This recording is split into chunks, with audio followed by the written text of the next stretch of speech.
I want to welcome you all on this exciting event, a negotiation hour with Jim Camp Jr. I hope that you hear me okay. Give me a thumbs up.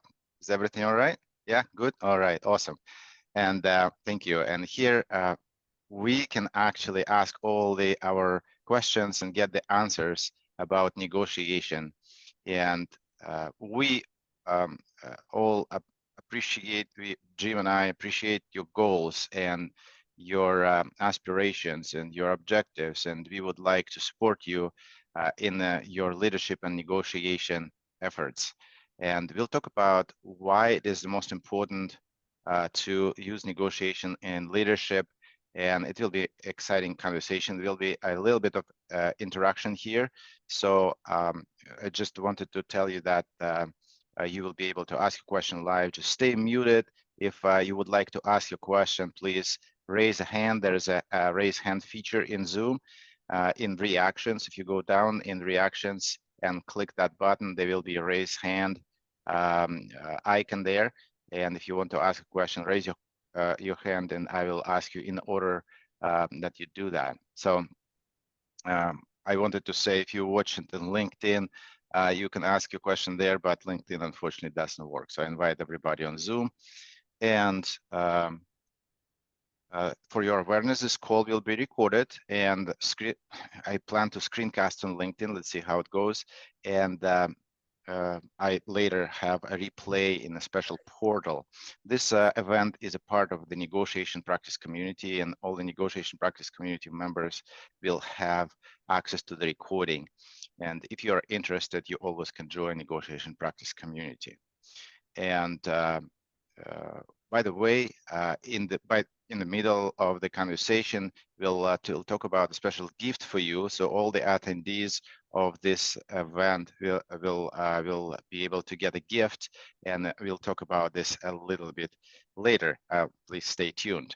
And today, our special guest, and I'm so excited about it. It's Jim Camp Jr., co-owner of Camp Negotiation Systems and a respected figure in the field of strategic negotiation. And Jim is an expert in teaching people how to negotiate better, both at work and everyday life. And what's outstanding is that Jim has employed his negotiation skills throughout his career in Air Force. It's actually one of the things that helped him raise to a very respected rank of Major General. That means he was exceptional at talking through tough conversations and making sure everybody on his team are on the same page. Now he applies the same skills to help other people get better at making deals and solving problems and lead. And as we gather here today, we are not just in the presence of a decorated military leader, but with a seasoned negotiator whose insights have the power to transform the way we think about negotiation in our daily lives, in our career, in our business. And I'm delighted and thrilled to have Jim with us today to talk about negotiation, answer all our questions. Thank you very much, Jim, for joining us today. It's so kind of you and so generous of you to come over and share your wisdom with our community of negotiation practice community, all LinkedIn audience. Well, thanks for having me, Vlad. I appreciate everybody joining. If my voice sounds scratchy, I apologize. Hopefully it'll get better as I hit this cup of coffee. Appreciate the introduction, Vlad. You know, the reality is our organization, Camp Negotiations, if you notice, he called me Jim Camp Jr. I'm not technically a junior, but I'm kind of forced to go by junior because my father, Jim Camp, also, so we call him senior, developed this system of negotiation about back in the early 2000s, actually late 90s. He got his start negotiating and wrote his first book, Start With No. And that was kind of a launch or an introduction to the system he's developed. And our company, our team has been kind of carrying forward with that for going on 25 years now. So we've made some minor improvements, I think, but We've got a team of seasoned coaches, and I'm excited to spend the time with you here today. One thing I want to stress, um, we probably aren't going to be able to get to every question. As a coach, it's important to me that you realize that you can reach out to me at any time. In fact, I'll give you my phone number, my cell number, and my email address. I can do that now if you want, Vlad, or do you want me to wait till the end? I will definitely post your email address throughout the conversation. And regarding your phone number, you can always share that. And I believe that people also can connect to you through the campnegotiations.com. Right. That's too. Yeah. Right. Yeah. Right. So negotiation is it's a big word. And there's a lot of different perceptions out there about the word of, negotiation, what it means, and what kind of pops into your mind as you're thinking about negotiation. So today, during this hour, I really hope this is interactive. I can talk for hours, but it would be more enjoyable, I think, for all of us if we kind of use this as an opportunity to collaborate with each other. So please don't feel free to raise your hand. Don't hesitate to throw out a question in the chat, and we'll do the best to answer it. And if we can't, I promise we will not leave you hanging, and I'm willing to communicate with you one-on-one. Obviously, that's something I enjoy doing. So let's get started. Where would you like to start, Vlad? Yeah, it's a good question. And I think that based on the theme of the conversation, based on your experience, the most important thing here, it kind of like this question that is hanging there is, what is the connection between the negotiation and leadership, and why do we even tie it together? And you have a great experience, and as I mentioned, that you actually use negotiation in leadership. Is it ethical? Is it legitimate? Is it actually applicable? I mean, maybe there is some disconnect or gap here in our knowledge. So how do you put the connection between leadership and negotiation? What negotiation really is? That's a great question. So let me start with there's really three areas in negotiation that we focus on, and the first is the mindset. If I were to ask you, how do you when you hear the word negotiation, what comes to mind? What's the first thing that pops into your mind? That's probably the first question. And the second question that I would ask you is what? I love that, money, right? So yeah, it's about winning. So if I were to ask, what types of negotiation do you picture, right? For the sake of time, having dealt with a lot of clients, I don't know how many we've dealt with, but if I were to put everybody in a room like we are here today, and we had the time, I'd go around the room and say, tell me what comes to mind when you think about the word negotiation. And a lot of things pop up. We hear, winning the deal. We probably will hear the word compromise many times. We will hear mutual agreement. We'll hear give and take, maybe bargaining, back and forth. That's kind of the common mindset around negotiation. And to answer your question, Vlad, about leadership, when you ask, what types of negotiations do people picture? It's typically business related, right? It could be something you're negotiating internally with your family members or friends or an organization, but most of the time people view the word negotiation, they look, they think of business transactions, they look through it through that end. And what I discovered in my career is that, when I look at the definition of negotiation and how you define the word, we define the word as it's the effort by two or more parties to bring about an agreement with all parties having the right to veto, the right to say no. And when I think about leadership, having been in that world for quite some time, and it was by accident, honestly. After 9/11, I left the negotiation business full-time, and I transitioned to part-time, and I was concentrating on my military flying career, so I deployed numerous times.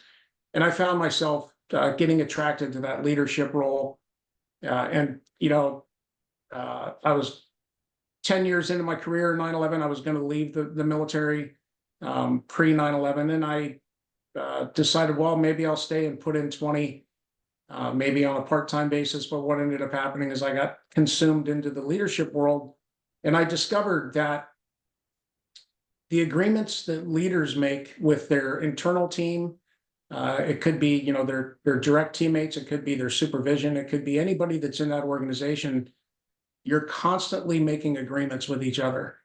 And I discovered that applying our system of negotiation to the leadership world really gave me the foundation and the framework to handle difficult situations, difficult agreements internally.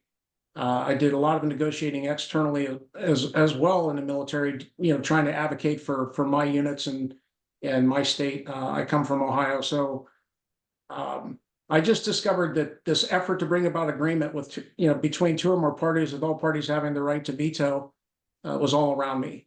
It was almost overwhelming as I reflected back while I was writing my book, how many scenarios and situations I found myself in. It was actually a negotiation. So I took a leap and I decided to write a book that's coming out soon. It's titled Lead from No. And my father's book, Start with No, the the definition behind that title of that book is that typically once we reach a no in any agreement, and especially when we give our opponent the right to say no, that actually opens doors and gives us opportunities to find out where we're falling short. It's a very respectful posture that you can take.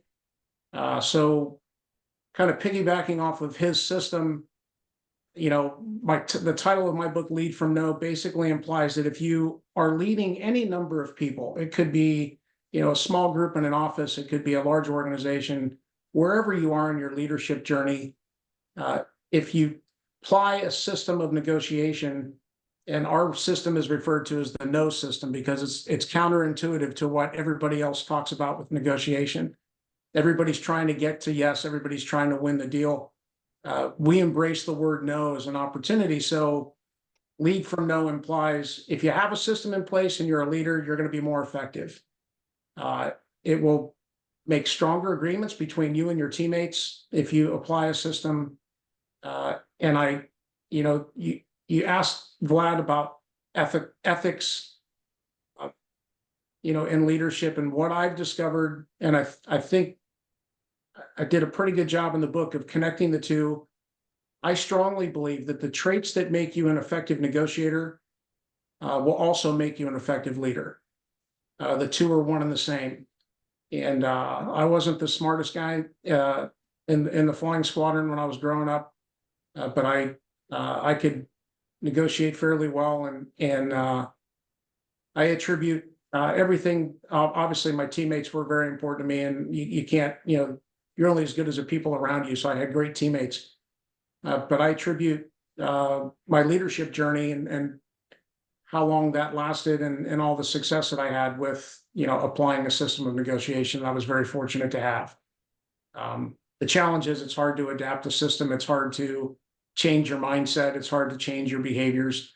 But that's how they're connected. I think it's the most popular form of negotiation is leadership. And that's, I guess, the premise of my book. So we'll see if I'm right. Yeah, it's pretty fascinating, Jim. And when I'm listening to this story about writing your book, and what motivated you to do that, I'm thinking like, okay, well, you were in the business, a negotiation business before, and then you decided to take on a military career, and then you apply those principles, and your father's book Start with No. So you are very familiar with that, what that means. But at the same time, for some of the people, and for me especially, that even the title of the book, Lead from No, sounds really counterintuitive. And I'm thinking, how can it even possible to lead from no? Like what does it mean? And why is it important that people lead from no, not from yes? And maybe, you know, having that be actually consider the word no is a little bit of a rejection, or sometimes we even fear that word, and sometimes we even fear to say that, reject others. So what can you tell about leading from no, and what the concept is here? Why is it so paramount to embrace the word no, and why people fear the word no? Okay, so just for some fun here, I don't know how many participants we have, but raise your hand if you have children. I don't. Okay, right. All right, so let's talk about the word no with children. In fact, I dedicated my book to my grandkids. I said, my grandkids have reinforced with me that a no is not the end of a negotiation. It's basically an opportunity, right? I mean, if you look at how children behave, especially at a very young age, they're not afraid of the word no. If you tell them no, in fact, they're master negotiators. They will go to the other parent. They'll go to other people that can help them get to what they want. Especially as a grandfather, right? If my grandkids are told no by their parents, by my children, they'll say, "Hey, Pap, can you help us out?" Right? So, as a young person, no is not a problem. What happens, I think, is as you become older, you hit your teenage years, people start to associate the word no with rejection and failure. No, you didn't make the volleyball team. No, you didn't make the honor roll, or you didn't. In my case, I got a rejection letter from every single Ivy League school. Right? They told me I wasn't good enough, which is fine. I don't regret where I went to school in my journey, but uh, no becomes a negative connotation. Um, if you think of and unfortunately, you still see this a lot in the sales environment, where I know all of you have probably experienced, a high pressure sales situation where you're trying to make a decision. You're walking into a store or onto a car lot, or it could be, you're trying to make a really difficult decision for your family, and somebody's applying pressure to you to say yes. You can feel them putting that pressure on you. Um, and how does that make you feel when someone applies pressure? Uh, I find that it makes me, it plays with my emotions. I get frustrated, and I just want the space to be able to think. The challenge in leadership, and this is what I've told all the leaders that I've worked with, that I've mentored, is that if you are a boss, and I know we all have bosses, we've all had supervisors that we've worked for in our lives, both good and bad, and you're in a position of authority. So let's say you have the rank, the title, the position of authority, and you can literally tell people what to do. That's not necessarily going to work long term, right? You can only tell people what to do so many times. Um, and it's at some point, we've all heard the saying, people leave bosses, they don't leave jobs. So what I discovered is that by giving someone the right to say no, even if they work on your team, and you approach it this way, you say, well, here's the problem we're trying to solve. Um, this is what I'm thinking. What are your thoughts on this? And if you disagree with me, please tell me. So I give my subordinates and I give my teammates the right to say no. What that does is it lowers their emotions, and it helps them engage in the process. And they realize that I'm not the smartest guy in the room. They realize that hopefully you have some humility when you behave that way. But even giving your teammates the right to say no and respecting their decisions uh, builds trust. It builds trust in any negotiation if you give someone the right to say no. By doing so, you lower their emotion, and that emotion is what really interferes with good decision making, because it's hard to justify logic and intellect when you're struggling to make a decision because of the emotion involved. So giving your team the right to say no, giving your opponent in any negotiation the right to say no, and actually meaning it, builds trust, lowers emotion, and it actually gets into transitions into their world so that we can see what they see on their side of the table. From where they're sitting, how does your teammate see what you're trying to present? Do they agree? Do they disagree? And why, right? Uncovering what's behind their decisions in any agreement is probably the most important thing. And when you hear the word no, and you're willing to hear the word no without taking that as a failure or a rejection, it really gives you the chance to say, okay, fair enough. Tell me what I'm missing. What is it that you're concerned with that maybe I'm not aware of? Or tell me what's most important to you in this agreement. What are the challenges you're really trying to solve if I'm selling something by purchasing my product? What is it that you're concerned with? I just find that taking that position, giving the right to say no and being able to hear it and say it, right? Being able to communicate the word no respectfully actually opens doors to understanding what's behind the decisions, and it actually moves the negotiation forward. I know that's contrarian, but it's actually very relaxing when you get good at it. When it becomes a habit pattern, it becomes something that builds instant respect with the people you're working with. So it's not a trick, it's not a tactic, it's an actual belief that they have the right to reject. They have the right to tell you no, because even in the military, I couldn't force somebody to stay on my team. If they want to leave the organization, they're going to leave. But it's just a great way to collaborate and build consensus and build trust with your teammates. So, Jim, you're not really teaching people how to put people in the corner and cut off all the opportunity to tell you no and only say yes to you. You're not arguing. You're not teaching people how to argue.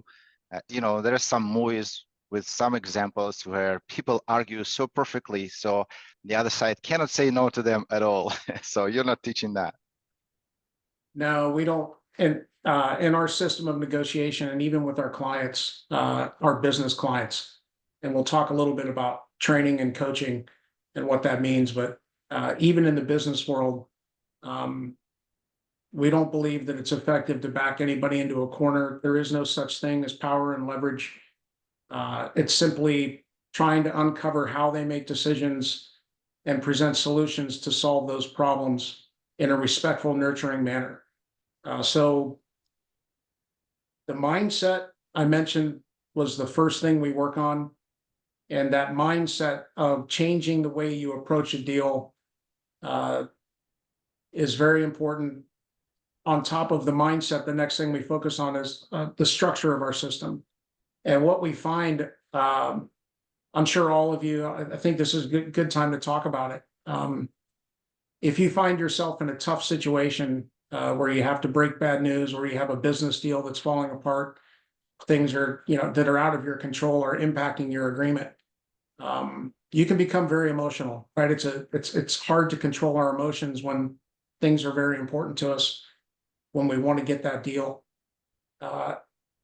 If you apply a system to that, it gives you emotional control. And a good example, a couple examples I can give you is, if you look at aviation, military aviation, commercial aviation, I don't know if any of you have ever flown, but there's a systematic way to fly an airplane.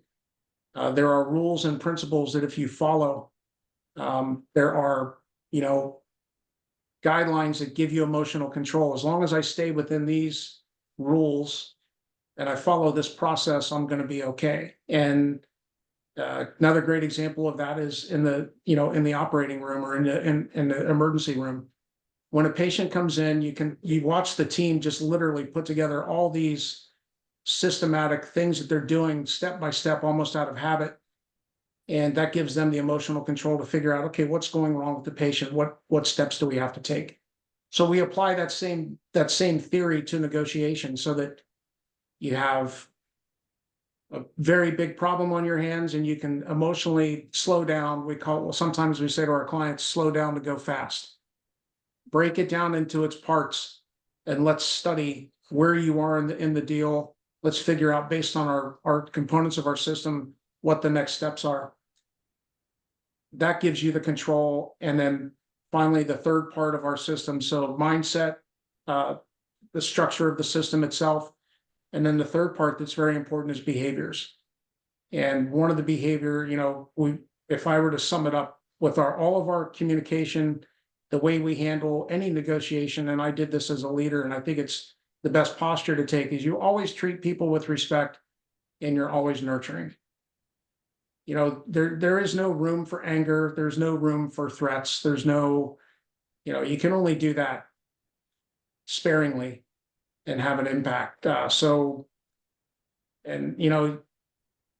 people you negotiate with, whether it's your internal team or the company that you're dealing with, they pay attention to everything you say and they won't forget it.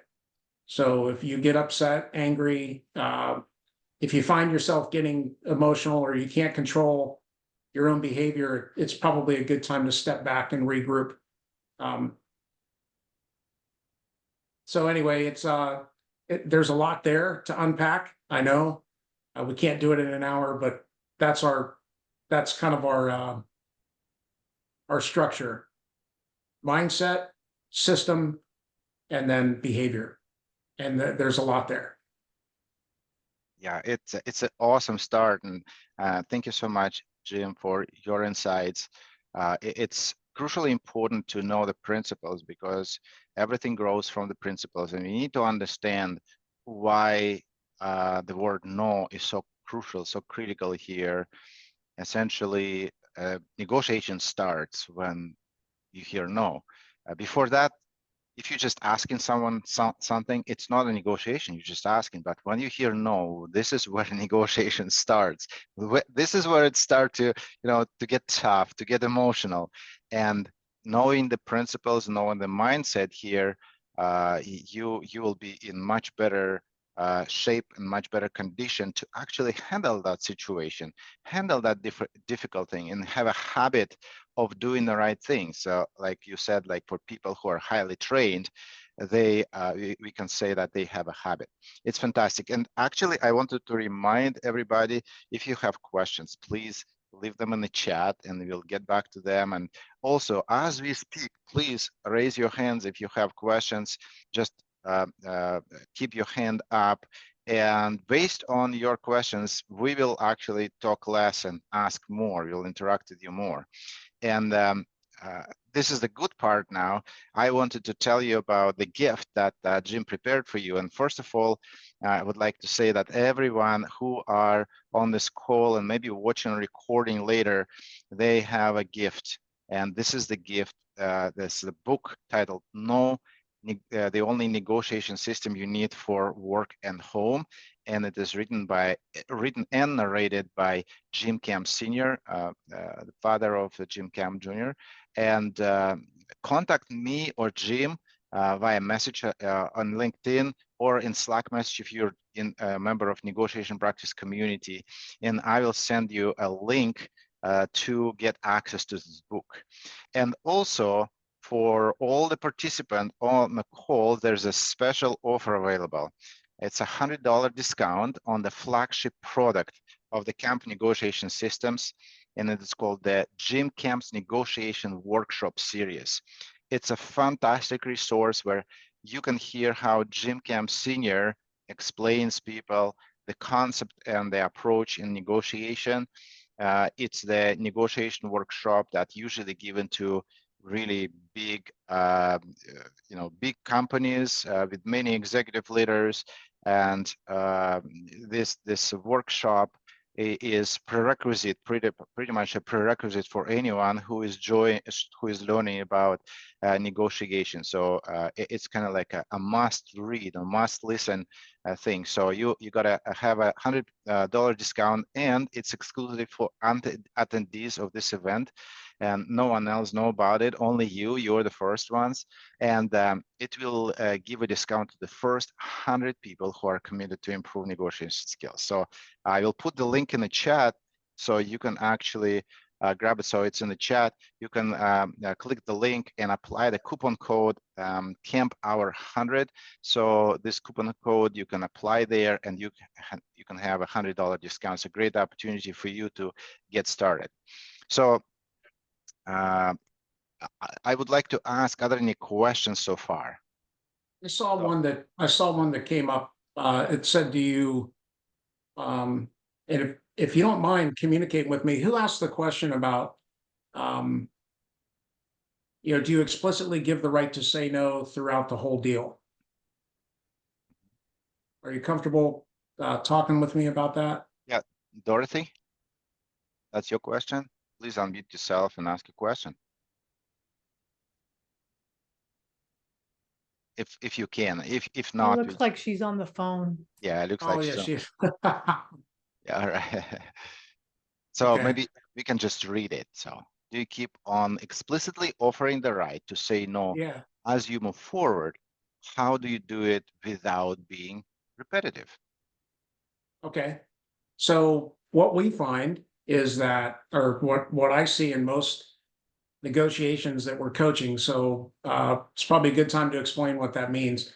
If our team, we have, let's say we work with a lot of, like right now we have a lot of private equity organizations. So companies that we're working with on their long strategic negotiations. And what we find is, if you look at a deal that's going to last, let's say the lifespan, from start to finish, it could take 3 to 6 months. If it's a multi-million-dollar supply deal, procurement deal, we find that there are constantly problems that arise, and there are numerous decisions that have to be made. So if you literally count the number of decisions from start to finish in any important negotiation, I think you'll find there's numerous. When you initially give the right to say no, that obviously lowers emotion and sets the framework. But as you're negotiating through, let's use an example. I'll give you a real life example. One of our clients recently made a bid. They're selling a large piece of capital equipment. The capital equipment, the bid for the equipment was almost $2 million. And the folks that were purchasing the equipment had a couple of other bids on similar product being delivered by other companies, and both of their bids were well below the $2 million bid. That alone was a problem. And what was interesting is when the company that was going to buy the equipment told our client, "Hey, this is far too expensive. It's a non-starter. We can't move forward with this. This is well out of our budget." They were stating a preference. And I remember talking to my client. I said, what's your first reaction when someone tells you that?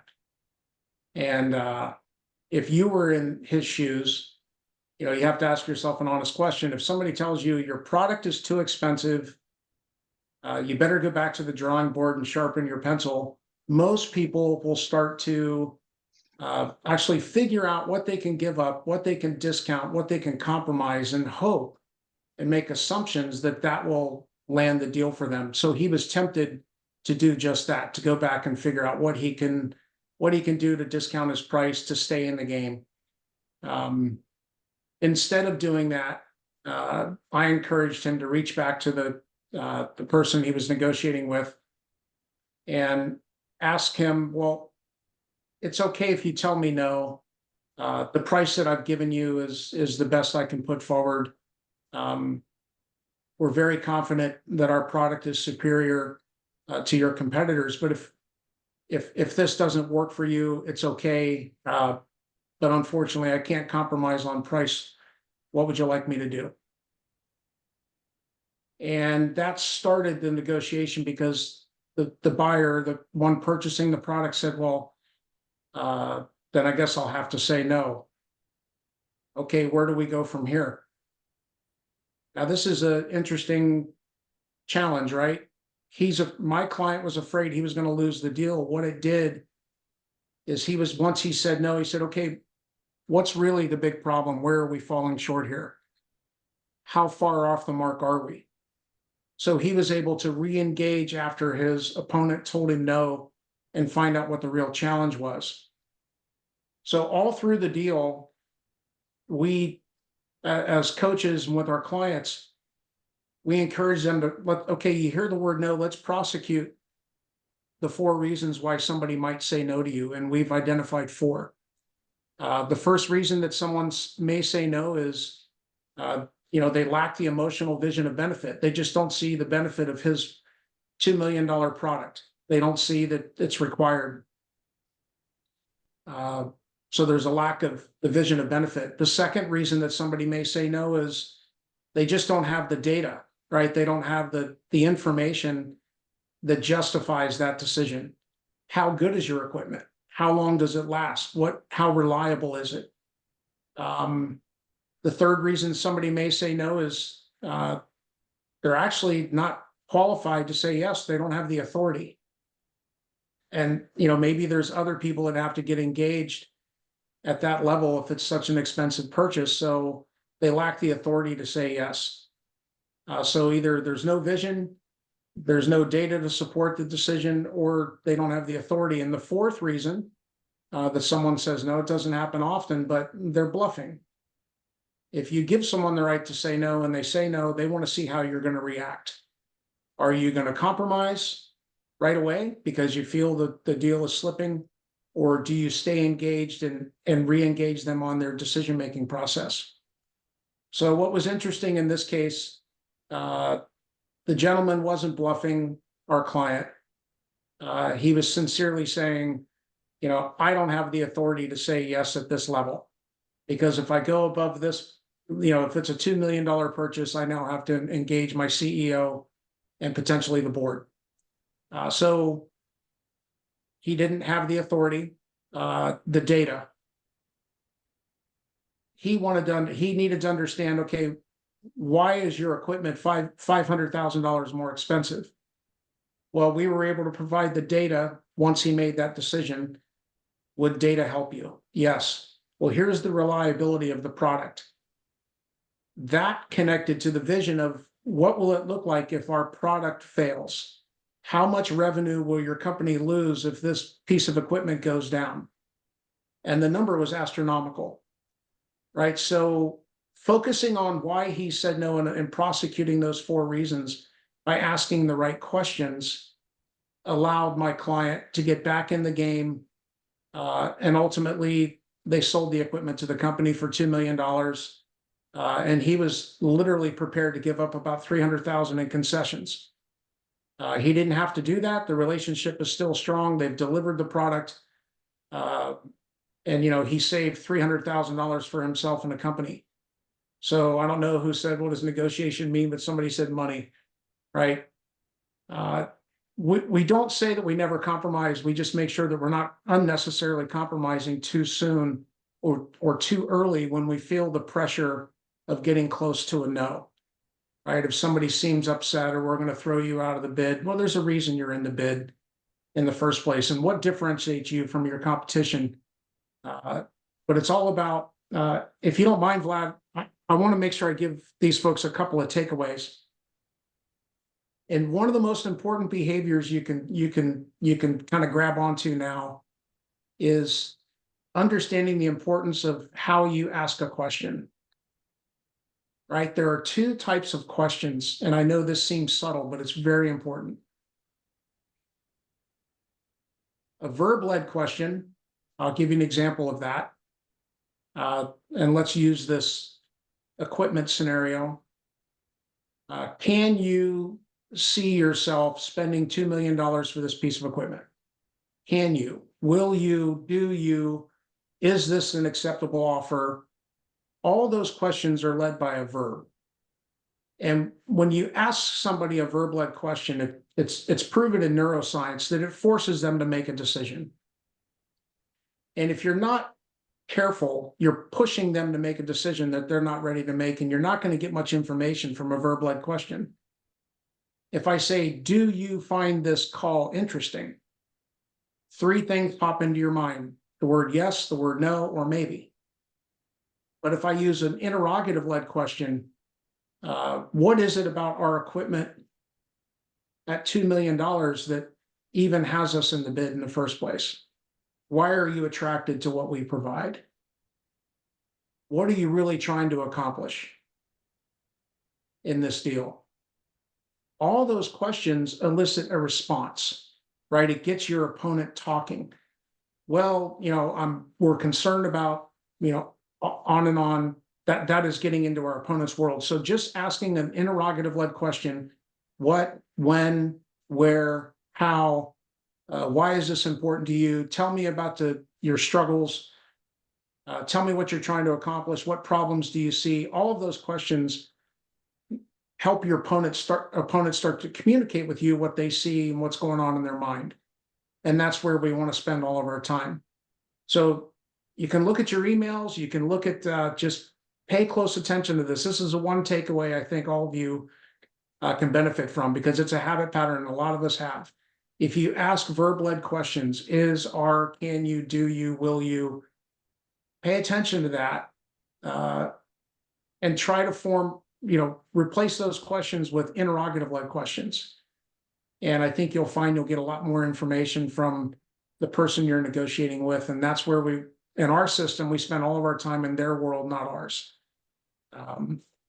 So I think that's a big takeaway. And if you've never given someone the right to say no, do it in a low risk setting. Right? Just say, hey, if this isn't a fit, just tell me. You can tell me no at any point, and then ask a question. And watch what happens. Watch what happens to their posture, their demeanor. It's incredible how it lowers emotion and builds trust. So those two things alone, if you take anything away from this, that behavior of asking questions and giving someone the right to say no, I think you'll start to discover, okay, there's some truth to this. It is important. Yeah, absolutely. Jim, from my experience interacting with you, I find how you interact with me, it's very supportive. It's very understanding and very connecting. And I find that what you're good at is to find the opportunities to give me permission to say no. And what's the most important? It's not apparent. Like we sitting here on the call, for example, right now, and we're talking, it's not apparent when actually you have a chance to give permission to say no. For example, right now, when I talk to the audience and everybody here, I can say, well, please put your questions in the chat. What I can add here, I can actually say, if you don't want to put them in the chat, it's okay. It's fine. You can listen in. You don't need to go on camera or whatever. So you need to be proactive here a little bit, and that's what's important. We don't have a habit. Maybe we don't have a habit to give permission to say no to the other side, and this is what we need, because negotiation as a human performance is a lot about habits. So thank you for the question, and that was a great question. I think that Dorothy, if you want to encourage others to say no, it may feel awkward and it feel uncomfortable because you don't have a habit, and it may sound like you're repeating yourself, but you can find different ways of saying that. So I think that's what what it is about. And we have another question, Jim. So the next question is from Roger, and I'm wondering, Roger, if you want to go on mute, off mute and ask your question. Are you still around, Roger? Yeah, I think you are. He said, yes, he says I can't. It's okay. Okay. So I have learned a lot from setbacks. Negotiation and communication is sometimes full of challenges, surprises, and setbacks. Will you be willing to share if there was a setback in your experience and you took away a great lesson? What great lesson you took from it? Yeah, so I equate the word setback to problems, right?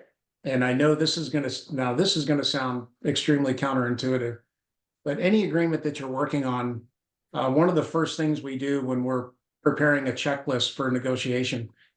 So before we go in and we're getting ready to negotiate with a large deal, or if I'm getting ready to negotiate with a teammate internally, one of the first things I do is I build a checklist. And it's not complicated. It's designed to be able to commit to memory. But the second step in every checklist that I build is, what are the problems? What are some of the things that I'm going to have to address that are going to hold this deal back from moving forward? Setbacks are almost a given, right? There's always going to be a challenge. There's always going to be a problem.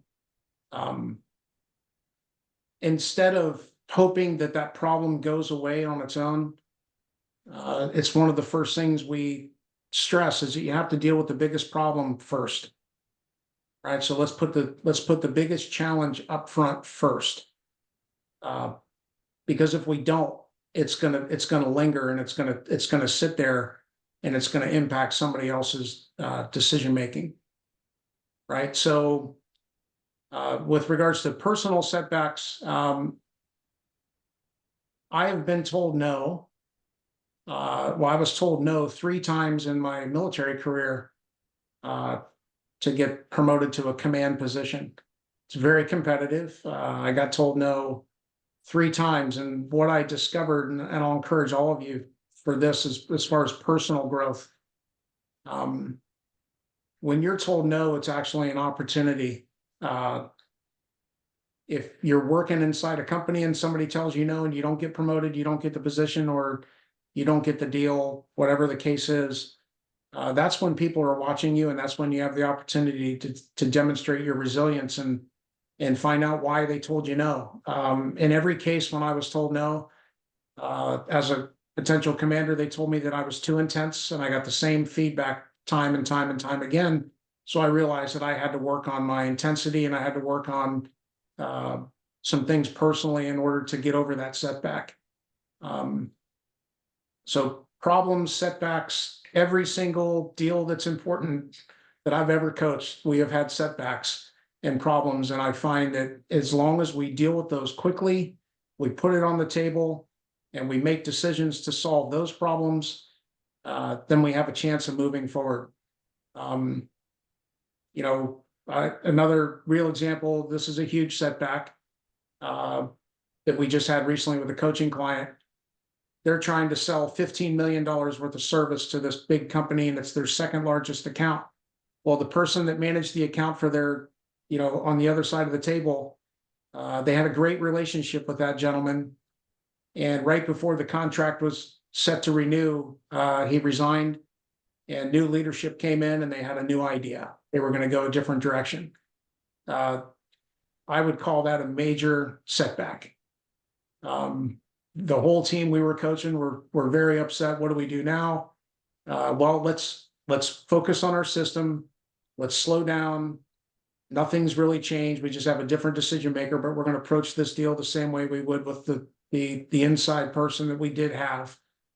So that was a great example of a recent setback, and we were actually able to overcome that. It took a little bit of time, but they were able to renew that deal, and they're moving forward with a deal that now is going to be 3 years long instead of 2, which is better for their organization for stability.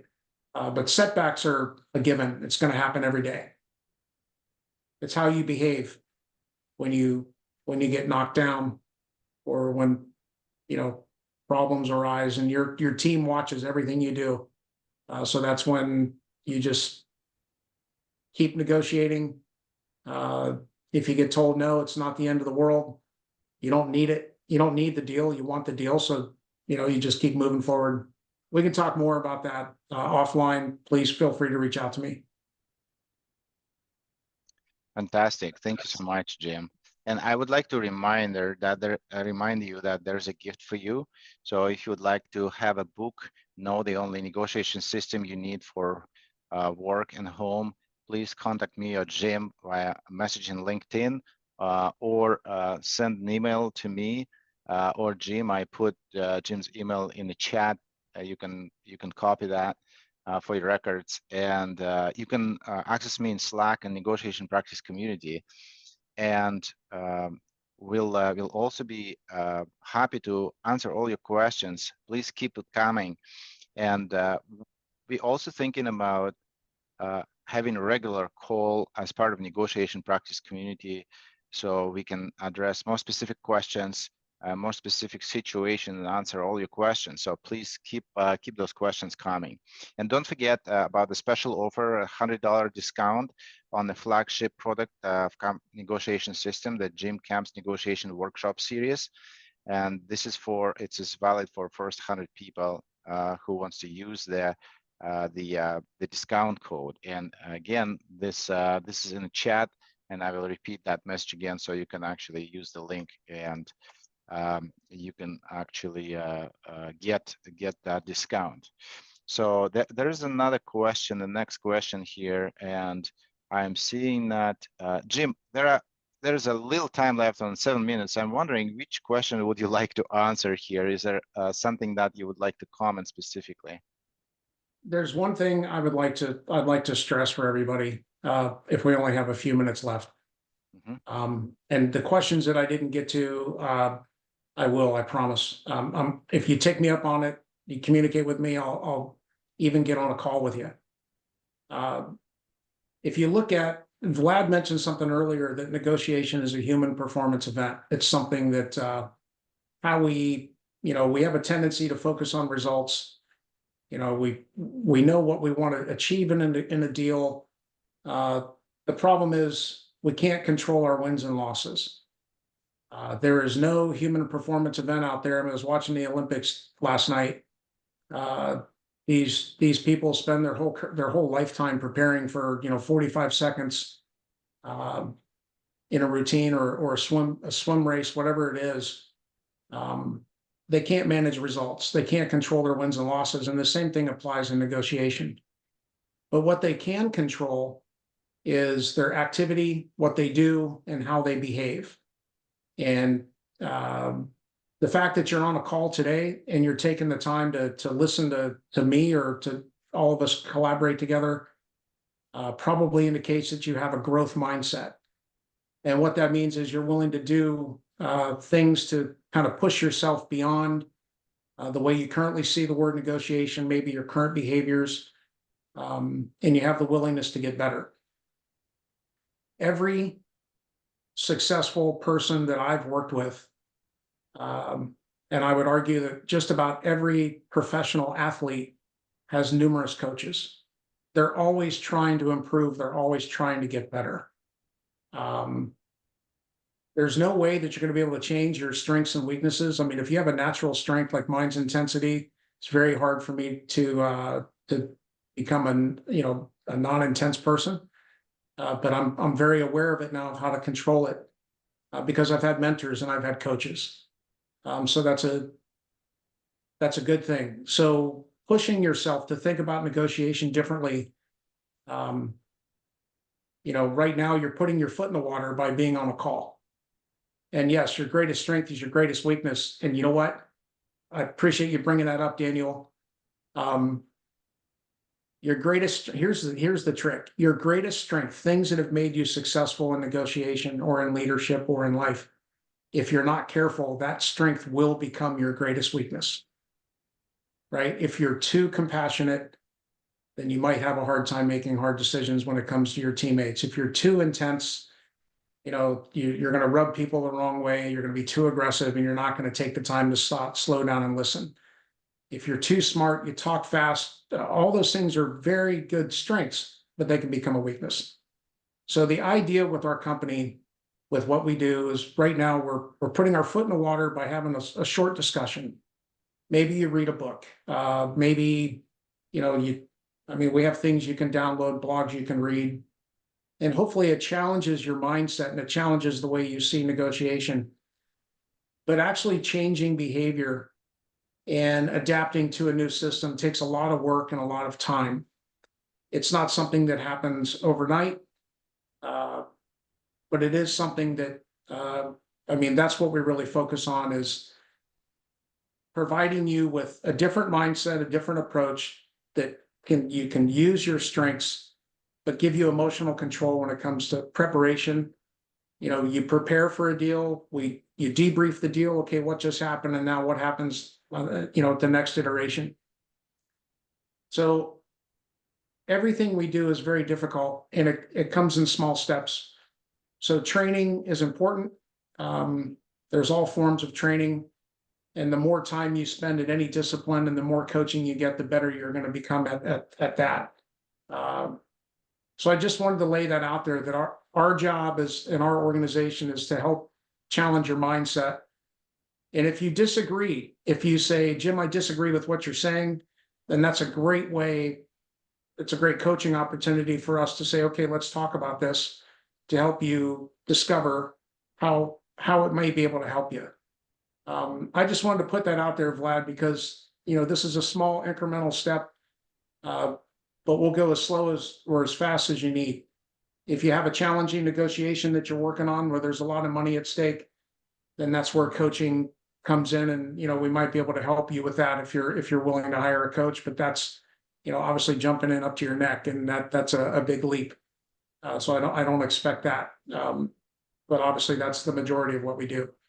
So I just encourage you to challenge your mindset and challenge the premise that compromise is required in negotiation. Embrace the word no, give people the right to say no, and dig deeper into our material. It's either going to validate what you already know, or you might already be doing this naturally, or it's going to challenge you and you're going to get better. So that's the whole point of doing these calls, is to help you. And I am willing to talk to you personally. And I know we're running out of time, Vlad. Maybe the next time we can extend it to, an hour and a half. But I'd love to continue doing this and communicating with you. Yeah, absolutely. Thank you, Jim. And thank you, everybody, for your questions. I see there are many, some, few great questions here. I see one great from Kubra, and also there are others here that we didn't address. So we probably just, what we're going to do is just whether send you a message or send you a communication about what would be the approach here, or just raise it on the next time we meet together, and we need to really extend it for a little bit longer to address more questions. Yes. Yes. So if you have a burning question, email me at jrcamp, CAMP at campnegotiations.com. Okay. And we can communicate that way, and hopefully I can answer your question. And we can also, Vlad, we can, have another call. I mean, I'm open to that. I think this is going to be a recurring theme, to have these types of calls. So if we didn't get to you, I promise, this is our first time really doing this. And like I said before, I could talk, just so you know, if we do an insight or an on-site coaching workshop, it's typically a day or two. It's at least a really long day, or a day and a half, and it's a ton of material. So I know we're just scratching the surface, but willing to dig in with you and help you. Yeah, absolutely. And also, I'm putting a bunch of links here in the chat, so you can actually check them all out. I just give you a quick review of what it is about. First of all, I want to remind you that you can grab a book by sending a message to me or Jim, and we'll send you an access link to that. Also, the questions, Jim's email is also in the chat. If you would like to watch a replay, you can actually access that through the link that I put in the chat as well. And we are going to schedule probably in a few weeks another one. We're gonna stay together and address your questions. Stay in touch and join Negotiate Practice community. I also put a link to join the Negotiate Practice community Slack. And I'll notify all the members about the upcoming events and updates about that.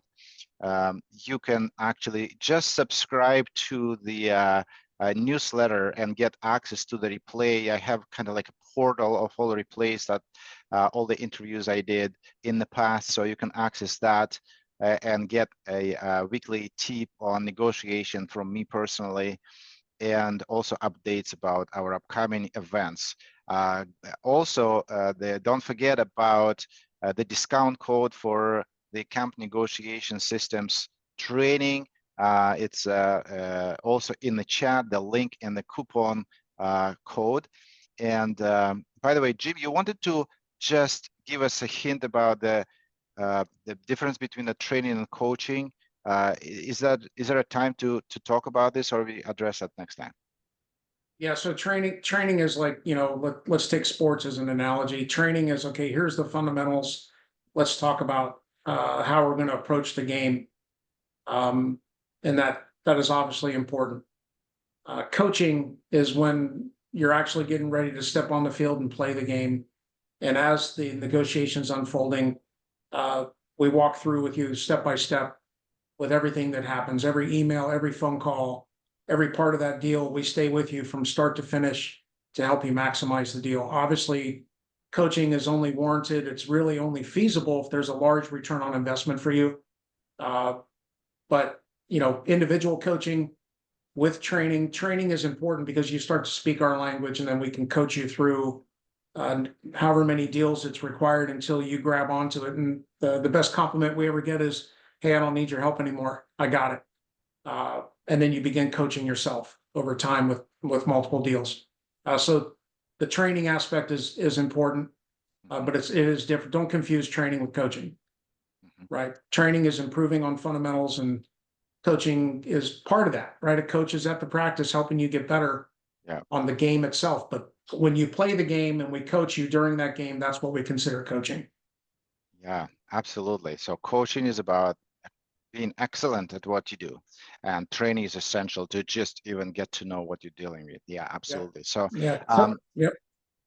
So if you would like to have an easy start, you don't know how to start, jump on a call called Easy Start Practice. So if you think like you're a guru in negotiation, take a quiz. There's a negotiation quiz. I also put it in the chat. Jim, thank you so much for your wisdom, or your all insights. It was super helpful. Good. I hope everybody enjoyed it, and please don't hesitate to reach out to us, and we'll do this again. Thanks, Vlad. All right. Thank you so much, everybody. Well, last chance to say thank you very much to Jim, and wave your hand, and I will close the call. All right. Thank you so much, everybody. Thanks, you guys.